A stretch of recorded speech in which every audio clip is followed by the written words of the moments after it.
Thanks everyone for joining. Oh, and here we have Claude as well. They're going to be capturing our conversation. No pressure, because it is a conversation, not an expert, but an enthusiast, as Daniel's corrected me. But no joke, I'm very, very excited to get to talk to Daniel Stillman, but also a little nervous because if you didn't already know, he did literally write the book on designing conversations. So no pressure on my end. Daniel is many things. Daniel is a designer and a thinker. That makes him a design thinker. He's a speaker. He's also the entrepreneur, founder of a number of successful and very interesting businesses. And right now, very germane to us, an author, again, of Good Talk. And you can see my copy here is covered with Post-it notes. I love this book for a number of reasons. One is there is a ton of visual models in it. So by no surprise, if you know me, I'm Nora Herting, founder of ImageThink. We built our business on visuals and the power of visuals. So very excited about the models in there, but also just the format, Daniel, is really approachable. And another element around it is that you put in these questions or these areas for self-reflection as we're going through it. So that is kind of leads me to my first question, which was one of the first things you asked in this was what conversations are meaningful to you? As the reader. And that was interesting. And so I wanted to just start off, Daniel, by asking you, thank you again for joining. But I'd really love to hear on your end, what conversation do you find meaningful? What's meaningful for you right now? Yeah, so first of all, thanks for having me. Thank you for using the book as intended, filling it up with sticky notes. That was like, there's a spot like at the end of almost every chapter for, I really struggled to make sure it was actually 3 by 3 so a real sticky note could fit in it. And it was like one of my sincerest wishes to make a easy to read bathroom book. Bathroom books I think are like the best books that you can just like pick up and read a little bit anytime you want to, that you don't have that burden of reading all the way through. So thank you so much for saying that. And the conversations that matter most to me, I think one of the things that I'm evolving in my own work is to become more relational with my clients. I think one of the challenges in consulting and training is that there is really a box ticking workshop and we're done mindset. And it's one of the reasons why I enjoy doing all the one-on-one coaching that I do, because they're deeper, more long-term, more significant conversations. So when I think about the conversations that really matter for me, like when I'm sitting down to coach somebody, really listening and really connecting with them and really helping them have a deeper conversation with themselves is one conversation that really matters to me. And I still in my heart, like I started my, my second career, I guess you could say, in product design. To me, product design and service design is a conversation between a group of people, a team, and the world that they're trying to serve with their ideas. And I think this whole idea of product innovation and service innovation and being an innovative company and being a collaborative and effective team, like those are the conversations that I'm still really passionate about, helping people go deeper in more effective team collaboration and more fluid collaboration with customers. Those are ones that are really near and dear to my heart, 100%. That's great. I know, I thought it was really interesting when you talked about products and design as a conversation. Yeah. And I know that you have a lot of passion around that. Also, you mentioned that quote about everything in the world was designed by somebody not necessarily smarter than us, but yeah. So that would be, I think, a fantastic tangent for us to go on because you have a lot of passion around that as well. But I wanted to come back to something that you feel like is really important around conversational range, which is also another idea that was totally new to me. And I wonder if the folks joining us right now, thanks, Matt is putting that up, around conversational range. And tell us a little bit more about what that means to you and why it's something that you wanted to really highlight, out of all the content in your book today that you wanted to bring to everybody? Yeah, well, because, joining us? honestly, I had a mentor who was like, don't write a book about conversations. It's such a smooshy, squishy topic. And when most people think of conversations, they think of dialogue. And conversations have a lot of implications in our lives. Our lives are made up, I think, primarily of conversations. I think of one of the main conversations that I started being aware of as a conversation designer is group dialogue, because as a facilitator and a design innovation facilitator, that's what I was doing. I was designing workshops and programs for people to learn and grow. But as I started doing research in this idea of conversation design, I started realizing that people were studying inner talk, self-talk, and that self-talk is like so much faster than outer talk, verbal speech, and it affects our lives tremendously. Most of the time we just like listen to our negative voices or we listen to our positive voices. We don't actually engage these voices in dialogue. And making time for reflection, making time for silence, so important as part of like being a whole effective leader. It's not just being able to like design a new org chart, right? That sound means I'm in New York, by the way. So like, to me, I want people to be aware that designing conversations doesn't just mean having better conversations with your mom or with your one-on-ones.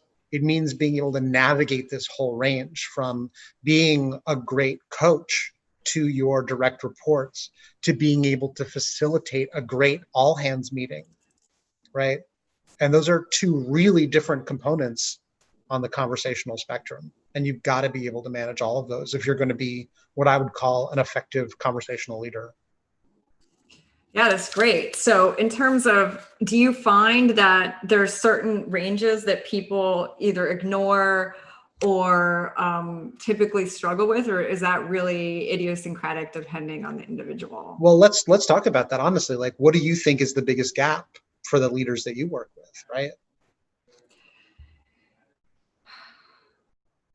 Well, I really appreciate that you brought up the internal conversation, and it's hard to tell if people are good or bad at their own internal dialogue, right? That probably only our therapists could answer that, right? Totally. So I think it depends on the leader. I think some people are really good at having, the really big addresses to the group. And I know for myself, I always feel better one-on-one because you just get more feedback.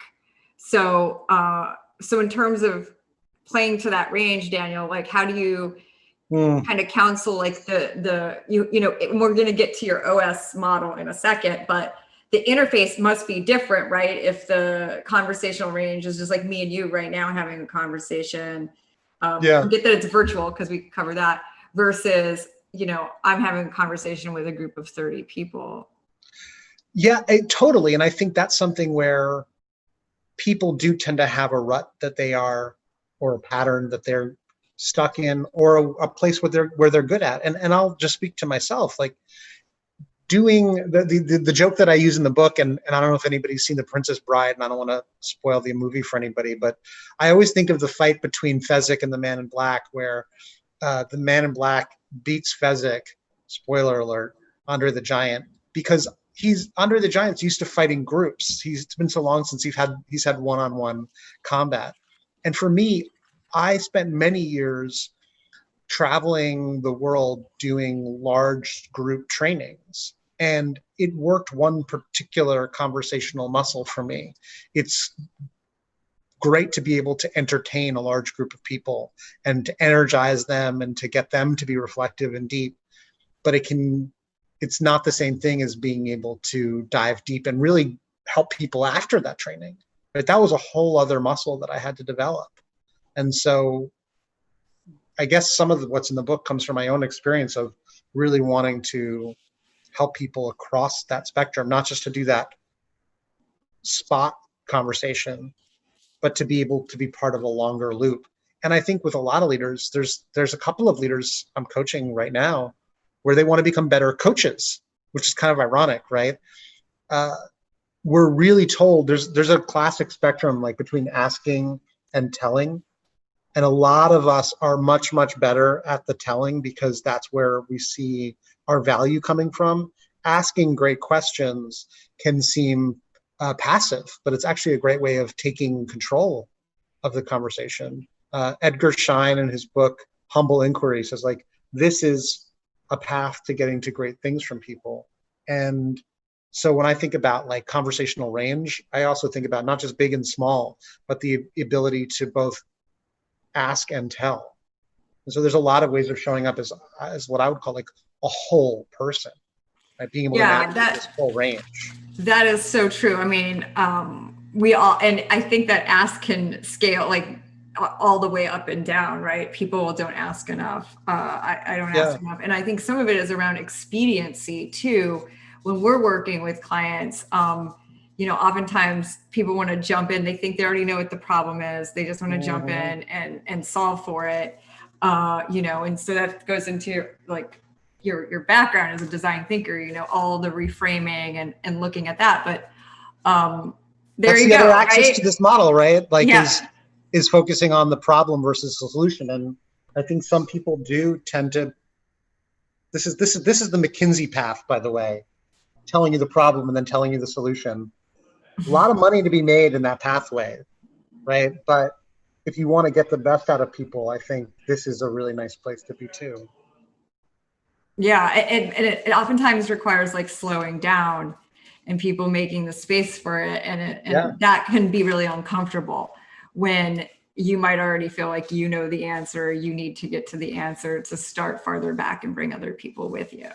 Yeah, and to that point, and when we talk about the conversation operating system, I think this is where we can define in greater depth what I mean by conversational range, because size is just one element of the conversation operating system. Cadence is another, right? And so there are some people who just don't have the internal fortitude to have a deeply slowed down conversation, right?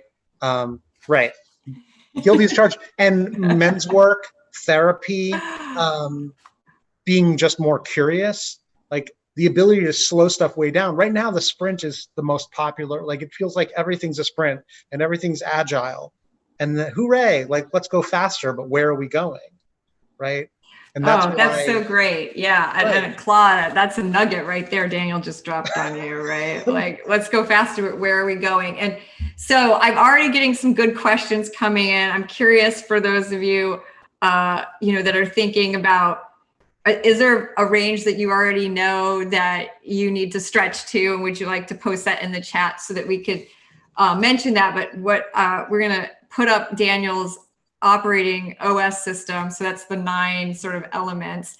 Because Daniel has offered like very generously to kind of walk us through this and then turn it over to you all to hear, are there conversations right now that you're struggling to design? And I see a few people posting on the Q&A and we talked a little bit before this meeting about how relevant I feel like this book is right now, because we're having conversations now in a virtual space. How does that change conversations and how many in the range of the conversations? And then also everything happening in this country, as I feel like there's a conversation that people are grappling with how to have and how to continue having around Black Lives Matter and social and racial inequity. So potentially we can touch on those or not. It's really up to everybody who wants to ask our expert or enthusiast right now. So let's see if we can have Matt. Matt, I'm getting a note that the boxes are really hard to read. So could we switch screens? And Daniel, I'm going to talk a little bit about this metaphor of the OS. Yes, we can. I mean, it's interesting. The operating system, it's like a weirdly mechanistic model.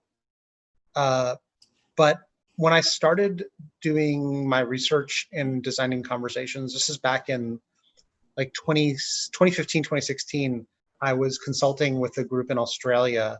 I just gotten bought out of my company, the Design Gym, and I had a non-compete in the United States, which is absurd, but I was, I was off wandering around doing design thinking and facilitation training in the world.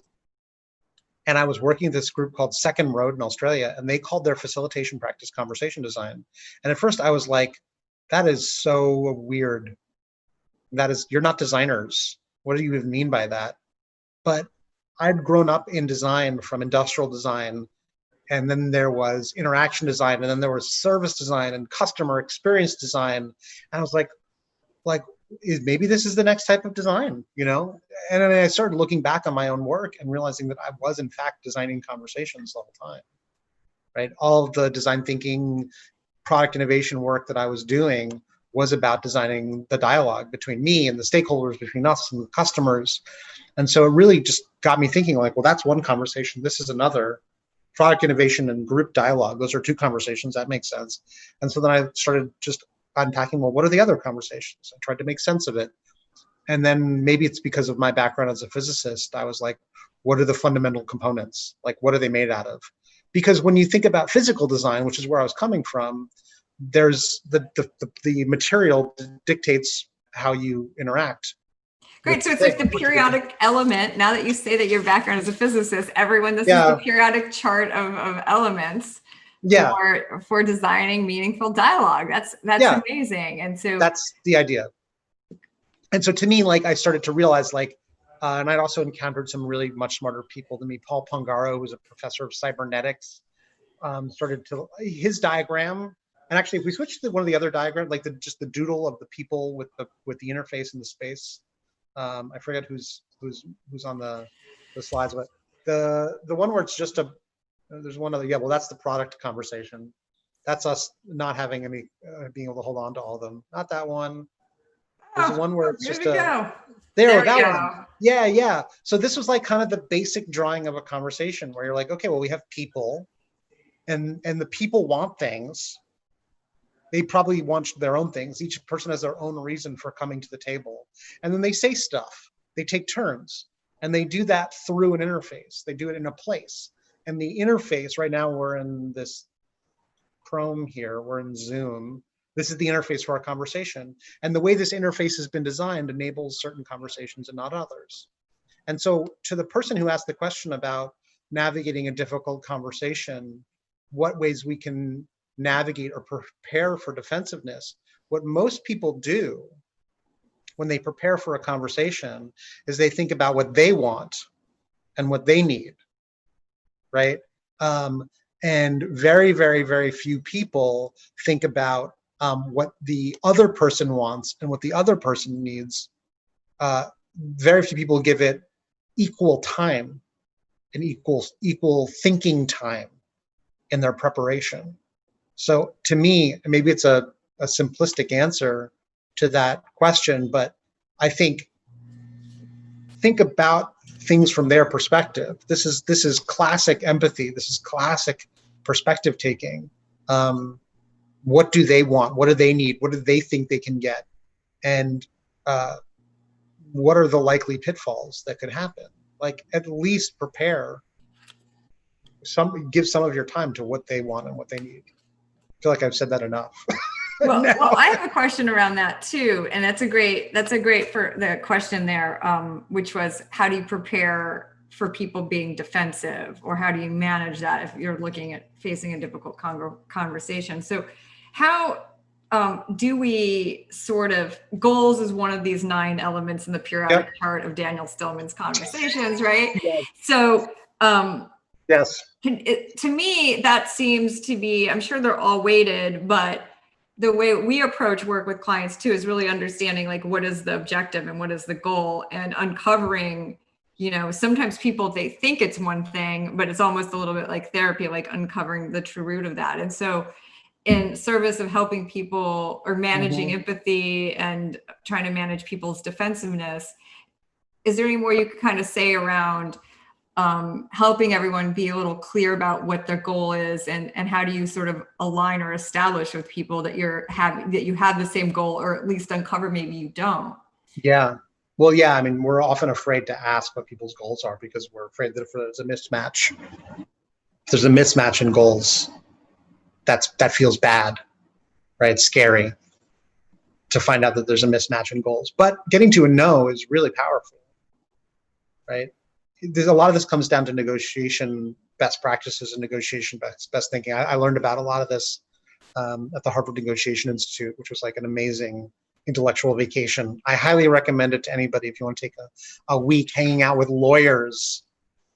Yeah, negotiating. I've also had been put through. One of the faculty there came and ran a program. It was pretty interesting. And Daniel isn't kidding, because he mentions a couple of stories in Good Talk about what you learned from the Harvard negotiators. Yeah, I learned a lot. You gotta know what your BATNA is. You have to know what your best alternative to a negotiated agreement is. Walking away and getting on with the rest of your life is a pretty good alternative. Just knowing that that's what your alternative is very powerful. So another question that's come up, and this is a great question because this hits, thank you, anonymous attendee who's asking this question. It hits on something I really wanted to talk about, because you also, in your book, you say you can be defined by the conversations you won't have.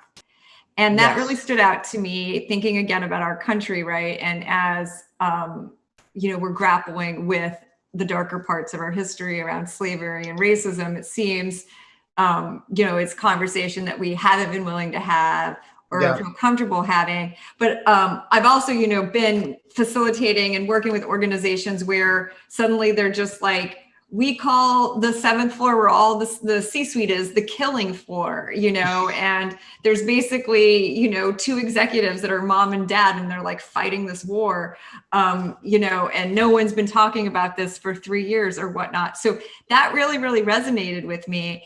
And then this question right here is, how do we finding time in my organization where we're aware that there are conversations or topics that need to be addressed, but it's a conversation that no one really wants to have, right?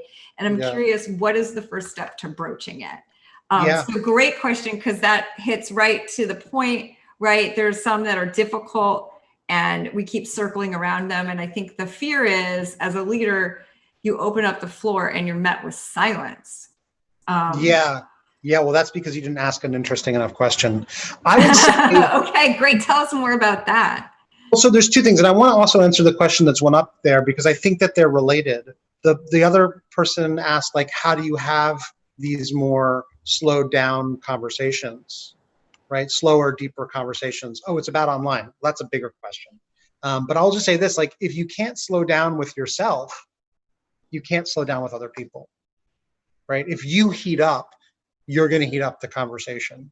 And so I think everyone needs to practice slowing down and having that comfort and capacity with, instead of reacting to what somebody is saying, inquiring more about what they're saying. And there's a diagram that we can talk to about that in a second. But for right now, one of the components of the conversation operating system is invitation. And invitation is what kicks off or starts a conversation. And we all know that force and invitation are not the same thing. We can't really get the best out of people through force. You can only get the best out of people through invitation. And so when it comes to starting off or kicking off a conversation, it's about designing the invitation. It's about asking a question that people will be glad to answer, right? Which is like a Dale Carnegie classic, like asking people questions that they are excited to answer. And so when you try to design something that's motivating for people, the question is like, what are the components of motivation? What will get people to really bring their best? And intrinsic motivation versus extrinsic motivation is really important to clarify. Extrinsic motivation is like, I will pay you money if you show up. Like, I won't be your friend anymore if you don't show up. That's emotional blackmail versus like financial reward, right? Versus like, we just go because we go, right? Which is inertia. Those are all extrinsic motivators, and they're not very motivating. Intrinsic motivators are play, purpose, potential. Say like, let's talk about blank so that we can blank. So, Right. so to that, Lori here is saying on the chat, and it's a good point that, you know, she feels that if the crickets aren't necessarily because the question isn't as interesting, and this might touch on motivation as well, Yeah. is it's because, in her opinion, you haven't laid the container so people feel safe and clear about the outcome. So thinking again about organizational conversations, and this is another element you talk about different types of power. How does trust and safety? It's a great point she's raising. Yeah. If there's these difficult conversations within an organization, Yeah. people could really feel that they're taking a real risk in their professional security to speak up. Yeah, and that's when I think people are sending incomplete invitations, where it's like, hey, let's talk about this difficult issue. You haven't defined the boundaries or the purpose, right? And so, of course, there's no safety.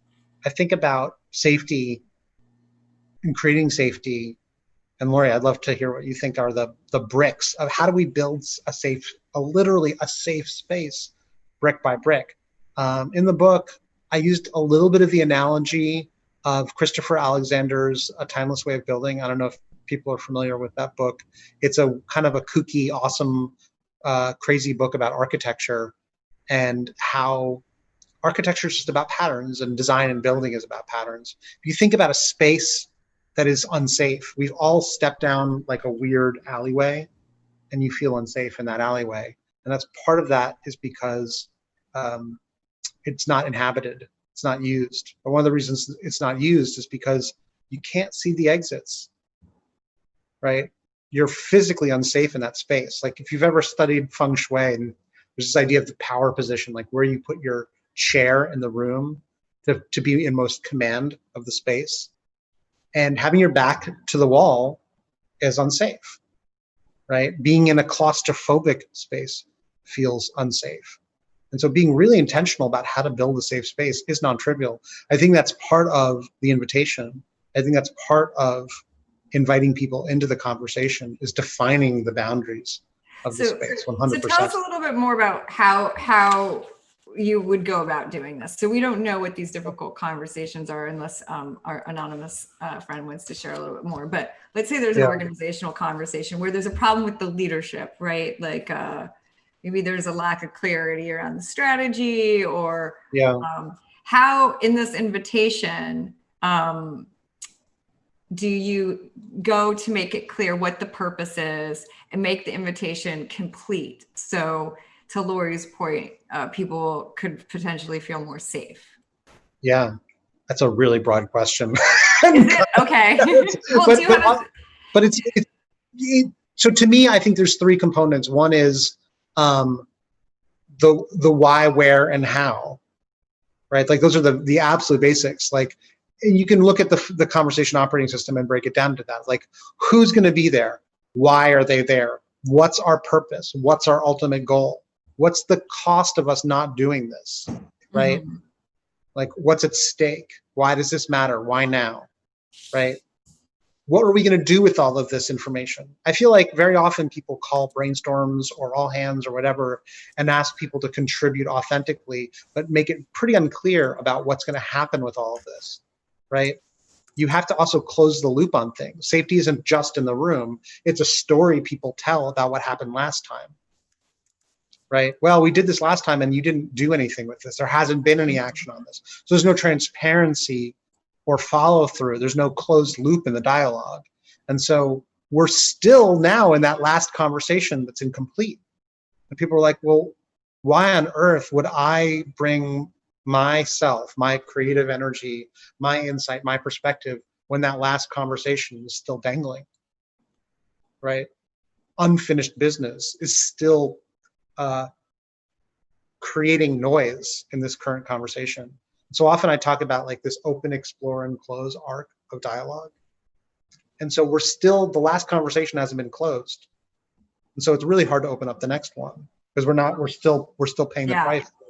And so some of that looks like truth and reconciliation, right? To really come clean and say like, okay, mistakes have been made and we'd like to restart. I think You know, you can only, yeah, you can only burn trust if you've earned. That's a good point, and it touches, it pulls on a few threads. One, I think also to Cal, who posted in the chat around the speeding up and everyone wanting to have these quick wins. That you said like everything is agile, and another element which for us at ImageThink, we sort of have a model that every project or idea follows, and the last thing is reflect and close. But so often people and organizations don't do this because they move on to the next fire or the next problem, or to Cal's point, like everything is about quick wins. So it's interesting to hear you right, say everything can't be about quick wins. yeah. And then, you know, if there isn't a clarity around, you know, come and share your ideas and invest in this conversation, whatever it is, and people, to your point, never see it go anywhere, or just aren't even communicated with around the status of it, people start to check out, right? Yes. So, so you can try to exhort people with all your heart and soul and use all of your charismatic ability to try and get people to show up. But if there's a history, if there's a past of pain and hurt, it's really hard to show up. And this is a perfect segue into this current moment of Black Lives Matter and talking about structural and institutional racism. It's actually really hard. I was reading there was NPR wrote a piece about, they interviewed a linguist, a Black man, who was basically making an interesting critique of Robin DiAngelo's book, who's I'm blanking out. Yeah, white fragility. Yeah, so this idea of white fragility, it's really interesting that it was written by a white person. It's not a very inviting book, right? It's a very confronting book, right? This idea that no matter what I do, I will be racist. This idea that no matter what I do, I'm part of a racist system is not actually really a motivating invitation. It's a really hard way to get white folks to actually participate in the important work of anti-racism, right? How do you actually get people to the table?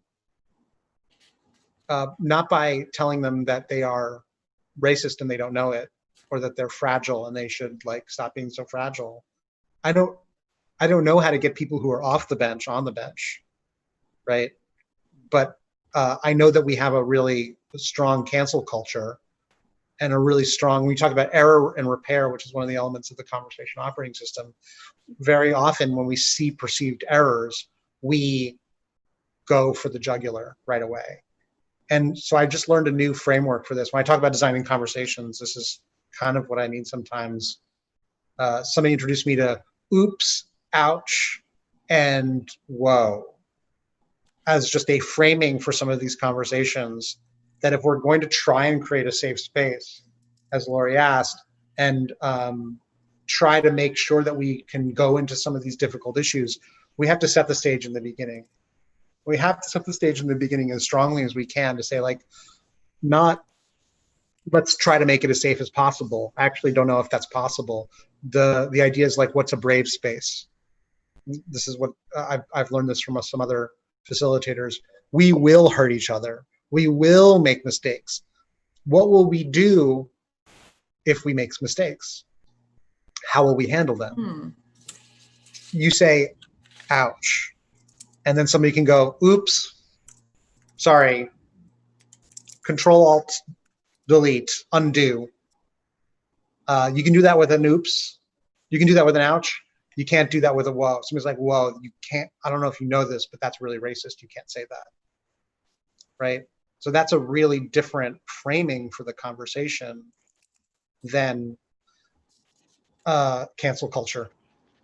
It's interesting. That's an interesting idea. And it makes me think of, you know, the adage around innovation, and you can't have innovation without failure, right? So this is maybe the other side around the quick wins, is like, you want the quick wins. No one wants to slow down. Everyone wants the success of innovation without the failures, which are intrinsic, right, in experimentation. Oh, yes. So in the same way, I wonder if in conversations around difficult conversations that we want to confront, in some ways, we're trying to, maybe on an organizational level or, a Mhm. national level, innovate beyond where we're at but wanting to avoid all of those missteps, right? All of those mistakes that are going to be made, the ignorances we might have, the things that we want to call out. So that's interesting. And then of course, in companies that are too afraid to take those risks, you don't see an innovative culture. You don't see a culture like recontextualizing failure as part of a process, as part of the creative process, as part of the design process. And so that's interesting if we could somehow take that as a corollary and recognize that that these things will happen as part of the innovation and social innovation. Maybe they absolutely will. We have to define what is safe to try, and like what we will do if something goes outside of those boundaries. And I think one of the challenges is that everybody's got their own error management system. Letting everything roll off your back is just as bad as being on a hyper awareness, looking for errors and triggers. One of the things I put into the panel, into the chat, was so if you want to talk about race, which is a wonderful book by Ijeoma Olu, where she really just breaks down like, okay, so if you do want to talk about race, like here's how to approach it. It's a wonderful, wonderful conversation guide, and if you're in New York City, or you can get it for free on the Public Library audiobook. It's a great book. And really, when I listened to it, from my perspective as a conversation enthusiast, she was very much going through. I could see a lot of the components of my approach and her approach. Like, it's just about being thoughtful, thorough, and intentional about how you set up the space for the conversation and how much work that does for you to make it possible. I think the other piece that maybe is worth talking about with that, there was another framework that we were talking about, which is like reacting versus reflecting. Yeah, Matt, that's the one with the rectangles and a number of triangles. The rectangles, the diamond shaped thing. I think one of the problems, and this happens a lot in race conversations, it also happens a lot in product innovation conversations, and every brainstorm I've ever watched, I'm sure people have seen this happen, where you say like, hey, what if we blank? And somebody says, oh, that will never work. Or, oh, we tried that last season. Or, oh, but not this. And so this is the yes, but versus the yes, and approach. What I find is challenging about that immediate reaction is that you just play this ping pong match. Whereas reflecting and actively listening to somebody is how you slow conversations down. And to the person who asked the question about how you slow down conversations online, I think active listening and reflecting what somebody has said, very often people just react to what they think somebody has said. And very rarely do people say, it sounds like you're saying this. Is that right? Like, I want to make sure I understand what you mean before I assume that you're a racist or a misogynist, right? And even going to the point of allowing somebody to do their oops or out whoa on it. So like, okay, we usually just react.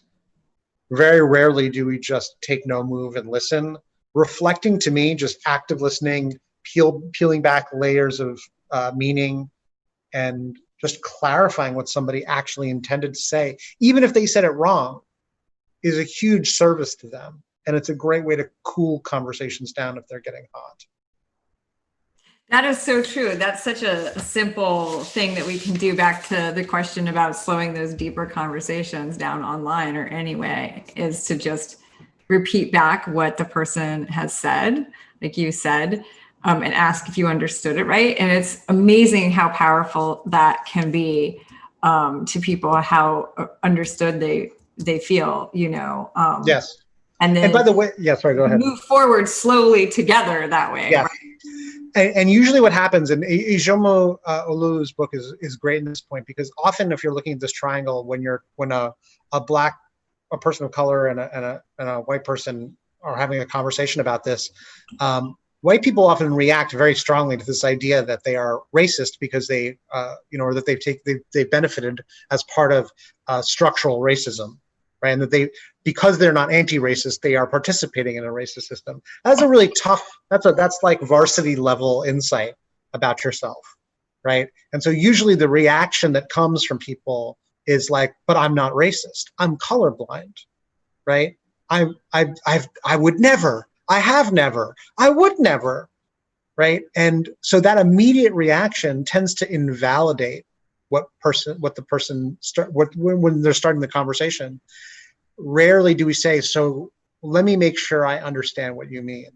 You mean to tell me that if I am not actively fighting the system, I am complicit in the system, and I'm reinforcing the system by not calling the system out? And so by not being actively anti-racist, I'm being racist?"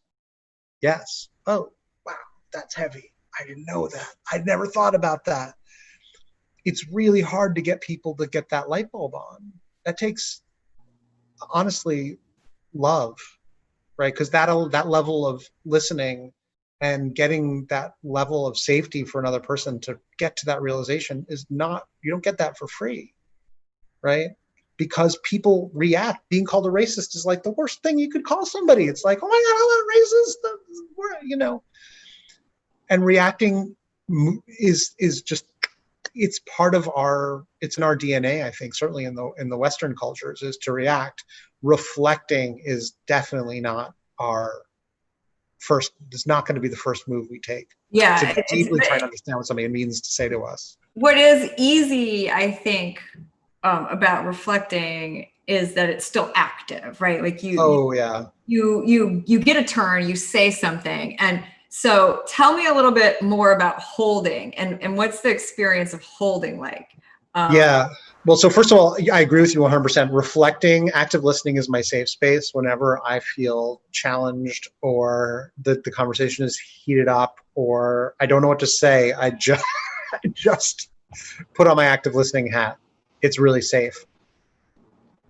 Holding is just waiting for somebody, just waiting one more second. It's actually what's one of the kickoff stories in the book, where I just realized, like, we do this all the time. We ask questions, and then sometimes we don't even give a chance for somebody to answer it for us. We backfill the question. We ask an extra question on top of that question instead of just like waiting for a minute and letting that question seep in for somebody. Inner speech is like 10 times faster than outer speech. So we can't even say everything we think. There's a huge gap between what we can say and what we can think. And so, thank God. Well, yes and no. Like, it's good in some ways. There's also like a standard gap, about 200 milliseconds between when somebody finishes speaking, and when people tend to start speaking again. But it takes like 400 milliseconds to decide what you're going to say. And so it's weird because we find that if there's too long of a pause, people are being calculating. But when you ask a question or you actively listen to somebody, give them a second to respond, right? And if you think they're done with what they have said, they may have just taken a breath and are being reflective. And so giving them one more moment, just like count to 3, count to 2, count to 1, just take a breath, whatever it is. Like, so holding space is just letting one more thing happen before you decide to step in. It's really hard to do. I'm not saying I'm built that way all the time. I have to do it really intentionally. It's one of the things I enjoyed about doing design research, is really getting to put that hat on. For my podcast, I really enjoy getting to be an interviewer. It puts me on my best behavior, right? And so I think it's just about being thoughtful about, are we holding space for the other person? Can we serve them and helping them get their thoughts out, versus being like, "Oh, I want to get mine in. I want to say what's on my mind," right? Versus just being like, "Okay, let me make sure I've gotten everything out of them." Yeah, that could be magical. Yes, and that holding sometimes is really awkward. And I was thinking back to the conversations around opening up a conversation that needs to happen, but nobody wants to have. Yeah. And I've just learned to try, and it's still something to to just be comfortable with the silence. And if you wait long enough, someone will step forward, and you don't have to rush to fill it. I want to bring up a great question that Carol Vollmer asked, which is, and I love this question because I think it's so powerful. What is the role of a curious mind in a good conversation? So, can you speak a bit about? Oh, absolutely. Yeah. Absolutely. There was one other thing I wanted to point out, but I'll just say this. I did a session last week about how to talk with people you disagree with. And it can be really hard to authentically be empathic and try to take the perspective of a person whose opinion you really disagree with.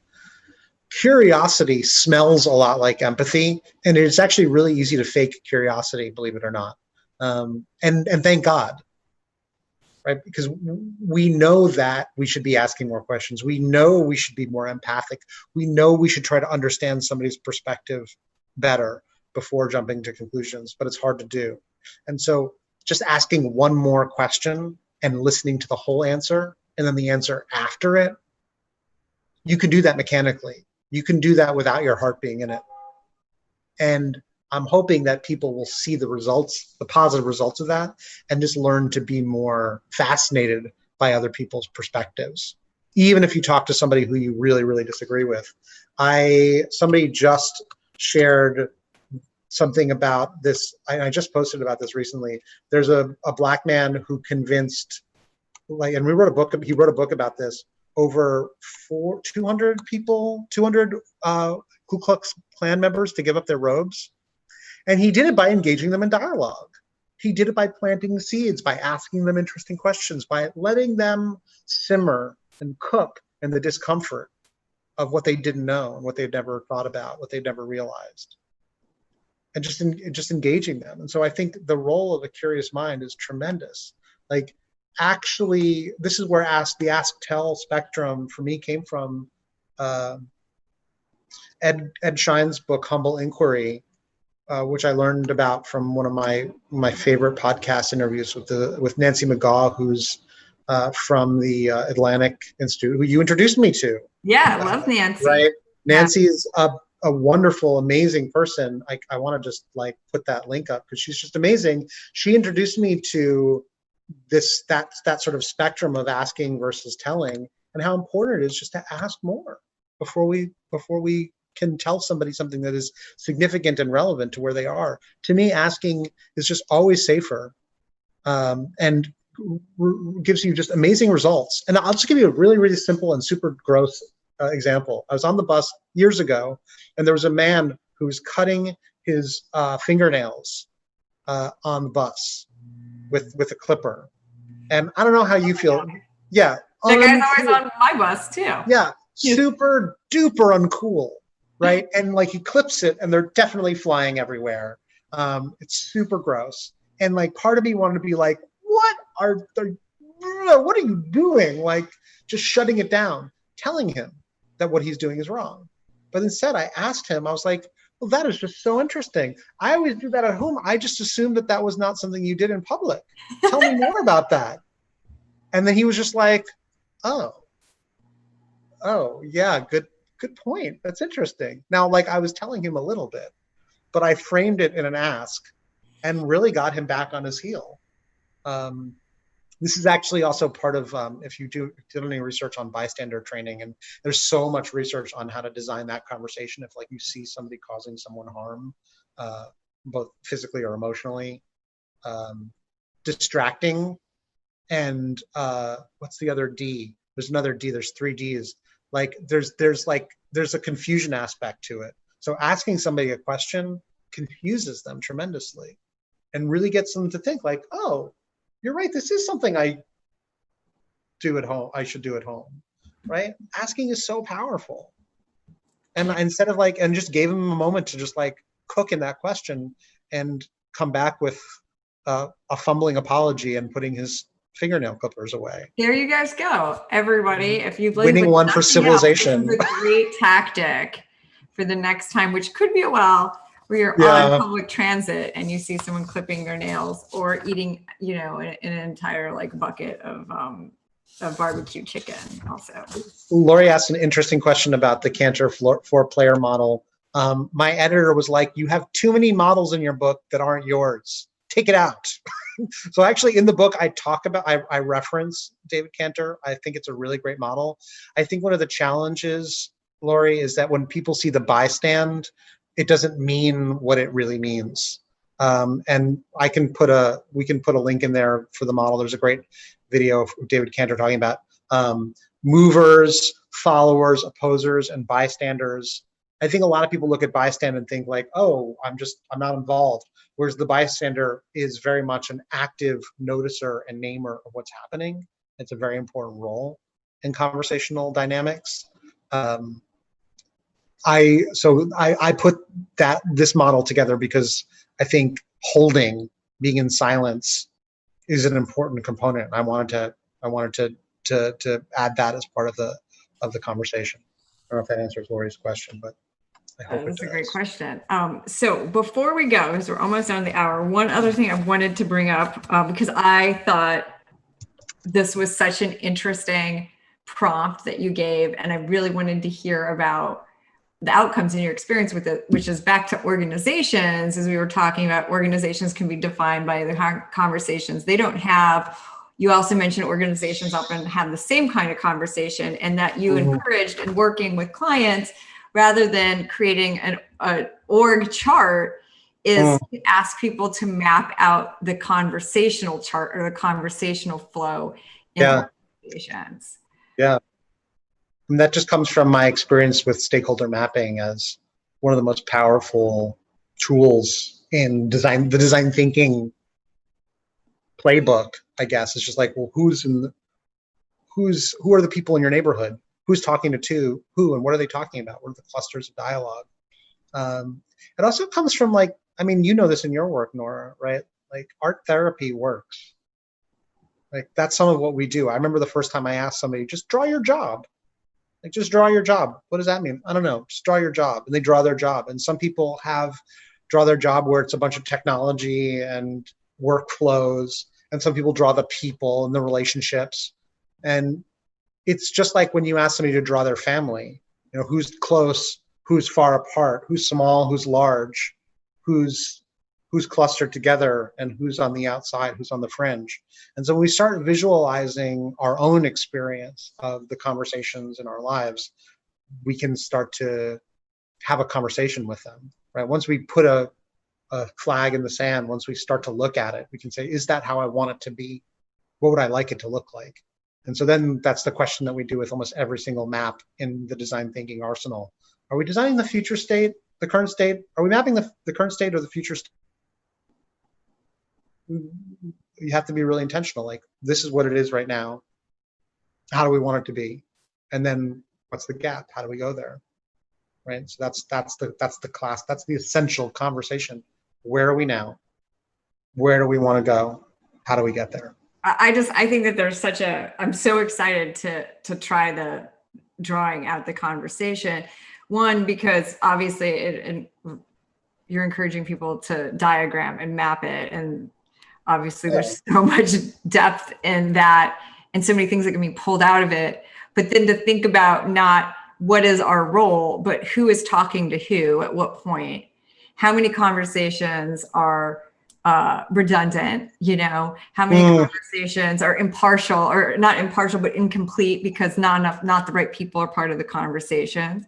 And then maybe where are those gaps? What conversations do you think we would be having as an organization that were maybe not?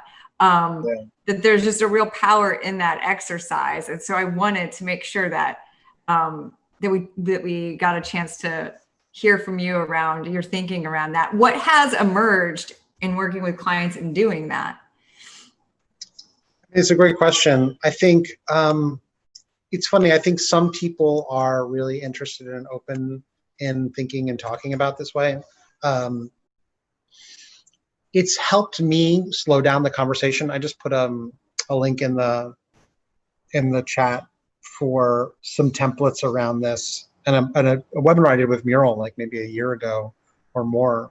about some of the ideas of just like taking a conversational inventory in your life and work, right? And being really clear about what conversation we're working on, what we're thinking about, what we're talking about, and which part of the conversation we want to shift. So to me, it's given me a lot more courage to get people to be intentional about visualizing their conversations and to be intentional about which parts they want to redesign. And I think leaders, certainly in the innovation and creativity space, like adding these visual components to the coaching conversation, it helps tremendously. Like it's such a delight. Yeah. We talk about creating space, and I'm coaching somebody in creating space, and we say like, okay, well, it's a cube. What are the 6 components of how you hold space, right? This is Aisha Bursel's like the power of metaphor, right? And just taking that metaphor all the way down the line and thinking about what it really means to hold space and to figure out what I mean. And so when we draw the product design conversation out and ask like, what is the right cadence for this? We didn't even talk about this. Like in some organizations, it's really hard to get the ability to talk to customers, right? How often should we be talking to customers? Being really clear on what that cadence of dialogue should be or can be. Jared Spool wrote an article about this. I quote him in the book where he talks about, I think it's, what is it, like 2 hours every 6 weeks. He did some research to find out that like, yes, you can't just go talk to your customers once at the beginning of a design thinking process and at the end with a prototype and say, great, we did it. If you're making a real product that really lives in the world, you have to have a cadence where you're revisiting the dialogue on a regular basis. So to me, this idea of conversations and designing them with intentionality, I'm really pleased that it is finding some resonance with leaders and managers and directors inside of organizations, especially in the design world, who desire to be more intentional in their communication, be more intentional in their team building, be more intentional in their product development and ongoing improvement. So using the language of design for all of that is great for those people, but also I feel like design is something that belongs to everyone now, and it's part of the larger dialogue. And so to me, this idea that, oh, you mean I can make it better on purpose? I can design it is empowering, I think.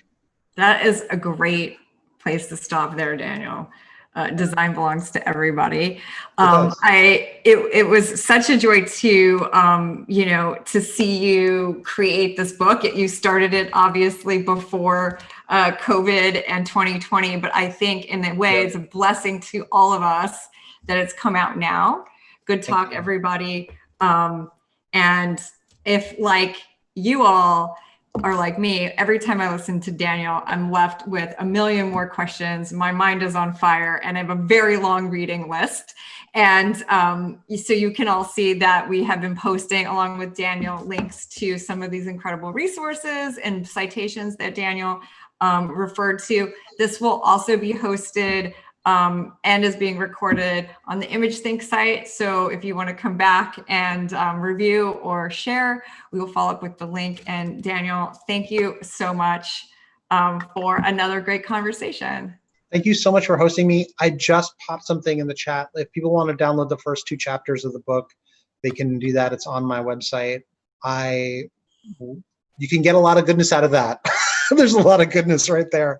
I really appreciate the opportunity to share these ideas, Nora. I really do. I think, like I say, our lives are made up of conversations. And so it's up to us to make them better in our lives and our work. Anytime. And also, just so you all know, Daniel has a lot of great resources around virtual facilitation and virtual conversations.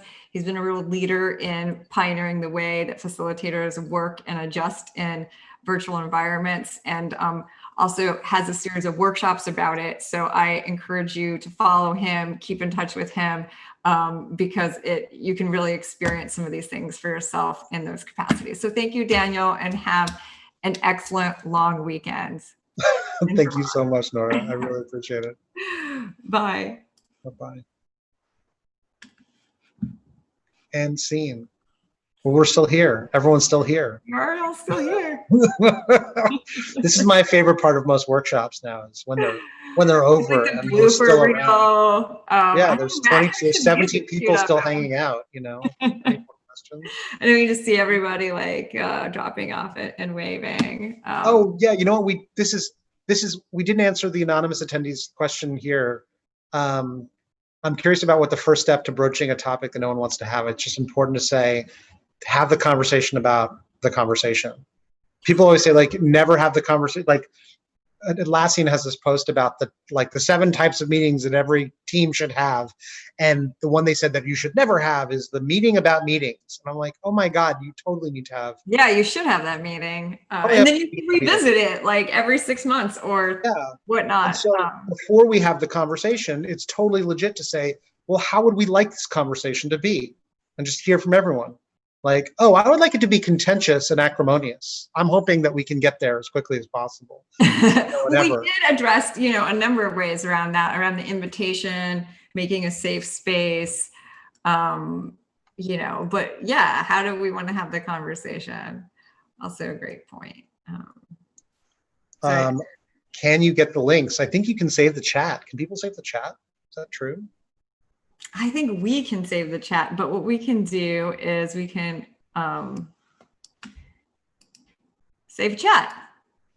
So we can follow up with it. But possibly everyone can save the chat by clicking the 3 dots in the lower corner. The answer is, Susan, watch your email. As with everything. Yes. It'll be also just read my book. All the links are in there.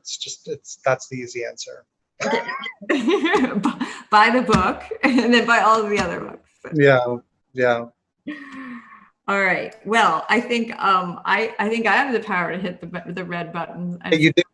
You do have that power. Thank you so much. Yeah, Nora. thank you. All right. Bye, Daniel. Thanks, Bye, Claude. Round of applause to you as well. Yeah, Sam and Claude. Visual notes and Matt. Great job, team ImageThink.